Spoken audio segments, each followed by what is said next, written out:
गुरुर् ब्रह्मा गुरुर्विष्णू गुरुर्देव महेश्वरा गुरुर साक्षात परब्रह्म तस्मै श्री गुरुवे नमः। नमस्कार मंडळी, श्री स्वामी समर्थ एक नवीन व्हिडिओमध्ये सर्वांचं खूप खूप मनापासून स्वागत आहे। तर आजच्या व्हिडिओमध्ये आपण बघणार आहोत की गुरु पौर्णिमेच्या दिवशी आपण आपल्या गुरूंची सेवा कशी करायची, गुरु पौर्णिमा कशी साजरी करायची त्याची डिटेल माहिती बघणार आहोत।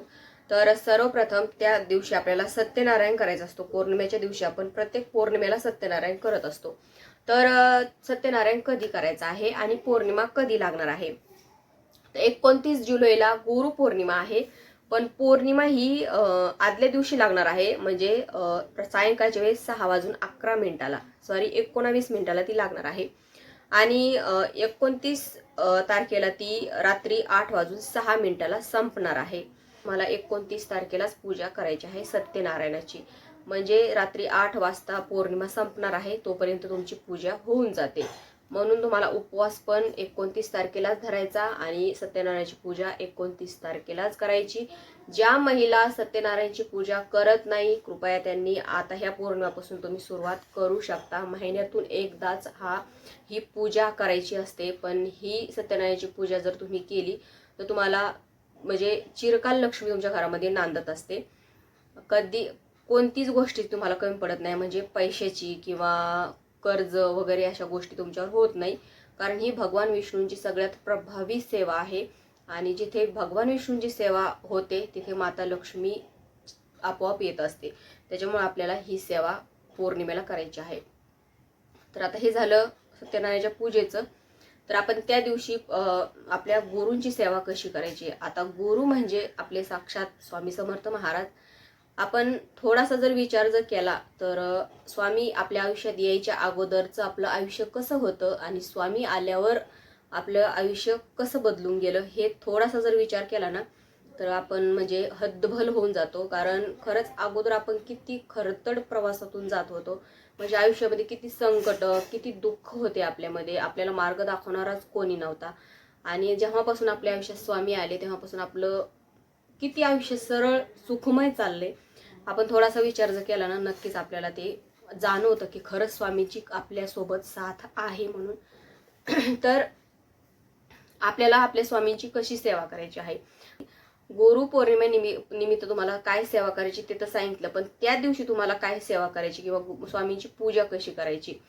तर सर्वप्रथम तुमच्याकडे फोटो मूर्ती काही स्वामींचं नसेल तर त्या दिवशी आणून घ्या। तुमच्या गुरूंचं स्थान तुमच्या देवघरामध्ये आधी निर्माण करा, स्वामींची स्थापना तुमच्या देवघरामध्ये करा। त्याच्यानंतर आता मूर्ती जर आणली तुम्ही तर तुम्हाला मूर्तीवर अभिषेक करावा लागतो, रोजच्या रोज तुम्हाला अभिषेक करावा लागतो। आता ज्यांना रोजच्या रोज अभिषेक करणं पॉसिबल नसतं त्यांनी फोटो आणला तरी चालतो, कारण फोटोवर आपण अभिषेक करत नाही, फोटो नुसता स्वच्छ पुसून वगैरे आपण ठेवत असतो।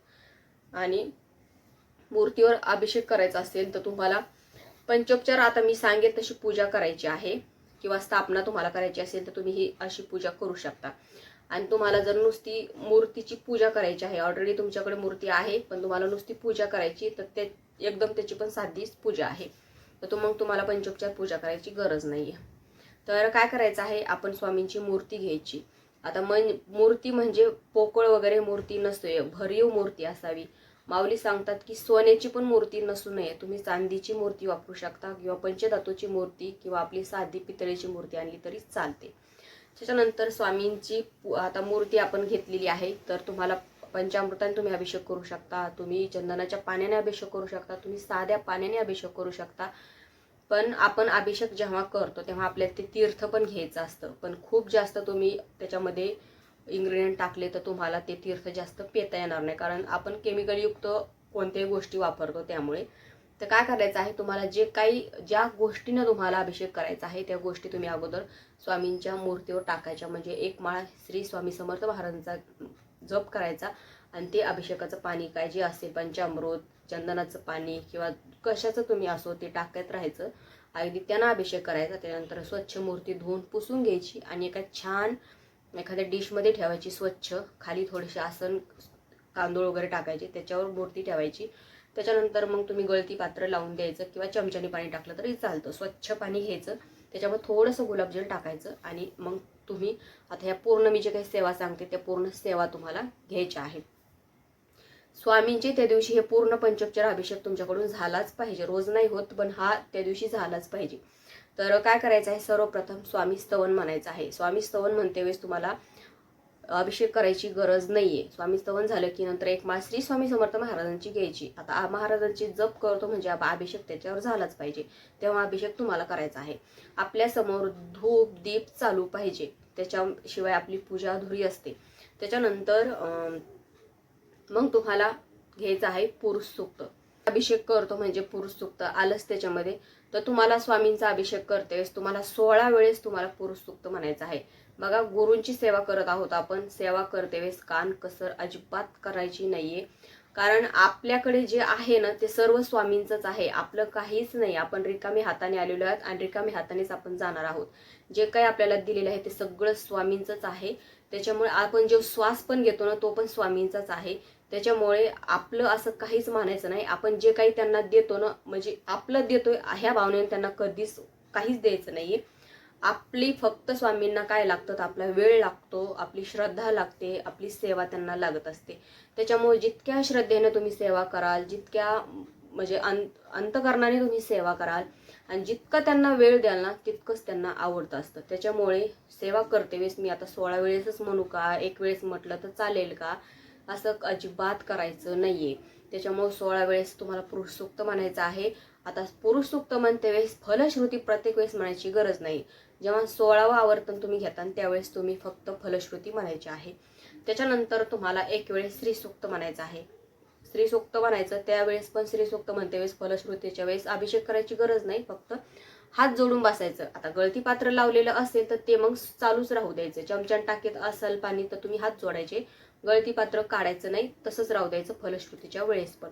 त्याच्यानंतर तुम्हाला एक वेळेस रामरक्षा म्हणायची आहे. रामरक्षा म्हणजे रामरक्षामध्ये आपल्या जितक्या अंगावर आपले अवयव आहेत त्या अवयवाचं संरक्षणासाठी, म्हणजे चांगल्या तब्येतीसाठी. म्हणजे एखादा व्यक्ती असतो ना की खूप आजारी असतो, आपण त्याच्यावर जर रामरक्षा म्हणून जर आपण अंगारा वगैरे फुंकला तर त्याची तब्येत ठीक होते.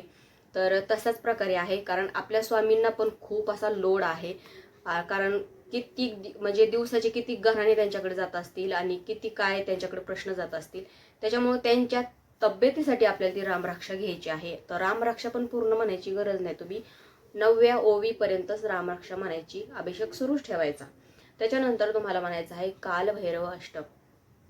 कालभैरव अष्टक एक वेळेस तुम्हाला म्हणायचं आहे. गळती पात्र सुरूच ठेवायचं, कारण ह्या सगळे सेवा करते वेळेस तुम्हाला गळती पात्र सुरूच ठेवायचं आहे, कारण आपण स्वामींचा अभिषेक करत आहोत त्यामुळे. तर ह्या पूर्ण सेवा घ्यायच्या आहेत तुम्हाला. आता मी स्वतः कसा अभिषेक करते ना, तर मी तुम्हाला एखाद्या वेळेस डिटेल त्याची माहिती मी तुम्हाला अभिषेक करते वेळेस तुम्हाला स्पेशल त्यासाठीच व्हिडिओ करेल. कारण मी अभिषेक करते केंद्रात जसा अभिषेक घेतात ना सेम तसा अभिषेक मी करते. त्याच्यामुळे तो थोडासा वेगळा आहे. त्याच्यामुळे तुम्हाला जर पाहिजे असेल तर तुम्ही सांगू शकता, म्हणजे मी तसा अभिषेक तुम्हाला करून दाखवेल. तर आता हा अभिषेक जेव्हा आपण करतो ना तेव्हा हा एकदम साधा सिंपल आहे. याच्यात जास्त काही तुम्हाला स्तोत्र मंत्र म्हणायची गरज पडत नाही. त्याच्यामुळे आता पंचामृताने पण आपण अभिषेक करतो. आता हे सुरुवातीला सगळ्या वस्तूंनी अभिषेक करायचा. आता हे सेवा करतेस फक्त स्वच्छ पाण्याने अभिषेक करायचा, कारण ते तीर्थ मग आपल्याला घरात शिंपडता येतं किंवा घरातल्या व्यक्तींना ते प्यायला देता येतं. आजारी व्यक्तीला असतील तर त्यांना प्यायला देता येतं. किंवा आता रोज आपल्याकडून असा पंचोपचार अभिषेक किंवा इतक्या सेवा घेऊन सेवा अभिषेक करणं होत नाही, म्हणून आपण ते तीर्थ आपल्या घरामध्ये सुद्धा ठेवून देऊ शकतो. एखाद्या वेळेस आपल्याला एमर्जन्सी काही काम पडलं तर आपण ते यूज करू शकतो त्यासाठी. त्याच्यामुळे ह्या सर्व सेवा घ्यायच्या आणि ते तीर्थ आपण जपून ठेवायचं, घरातल्या सगळ्यांना ते प्यायला द्यायचं आहे. अभिषेक झाला की मस्त स्वच्छ मूर्ती पुसून घ्यायची. त्याच्यानंतर स्वामींना छान वस्त्र घालायचं. आता तुम्हाला आपण गुरुपौर्णिमा साजरी करतो म्हणून तुम्हाला वेगळी स्वामींची पूजा वगैरे मांडायची गरज नाही. देवघरात स्वामींचं स्थान आहे, तिथेच छान त्यांचं आसन तयार करायचं, त्यांना त्या आसनावर बसवायचं. त्याच्यानंतर त्यांना वस्त्र, जानवे, अत्तर, हिना अत्तर त्यांना जास्त आवडतं तर ते अत्तर लावायचं. छान सुगंधी फुलं त्यांना व्हायची. त्याच्यानंतर त्यांना धूप दीप दाखवायचा. छान त्यांना मिष्टांचं छान नैवेद्य त्यांना दाखवायचा. फ्रूटचा दाखवू शकता, अन्नाचा नैवेद्य दाखवू शकता, जे त्यांना आवडतं ते तुम्हाला त्यांना खाऊ घालायचं आहे. अशी पंचोपचार स्वामींची तुम्हाला पूजा करायची आहे, म्हणजे अभिषेक पूजा तुम्हाला करायची आहे. त्याच्यानंतर तुम्ही सेवा करायची. आता सेवा काय तर स्वामी चरित्र सारामृतचं एक पूर्ण पारायण करायचं. त्याच्यानंतर 11 माळी स्वामींचा जप करायचा, आरती स्वामींची करायची. त्याच्यानंतर आता आसपास केंद्र असेल तर तिथे जाऊन स्वामींना श्रीफळ ठेवून त्यांचा आशीर्वाद घ्यायचा. आपलं गुरुपद तुम्ही घेऊ शकता, कारण गुरुपद आपल्याला त्या दिवशी घ्यायचं असतं. आता गुरुपद कसं घ्यायचं, काय घ्यायचं तुम्हाला पुढच्या व्हिडिओमध्ये मी सांगेल, कारण आजचा व्हिडिओ ना खूप जास्त मोठा होतो त्यामुळे. तर चला, आय होप तुम्हाला समजलं असेल त्या दिवशी स्वामींची पूजा कशी करायची. तर आजचा व्हिडिओ कसा वाटला तो नक्की सांगा. व्हिडिओ आवडल्यास व्हिडिओ लाईक करा, शेअर करा, चॅनलला सबस्क्राईब करायला विसरू नका. झालेली सेवा श्री स्वामी समर्थ महाराजांच्या चरणी परमपूज्य गुरु माऊलींच्या चरणी रुजू करते. श्री स्वामी समर्थ.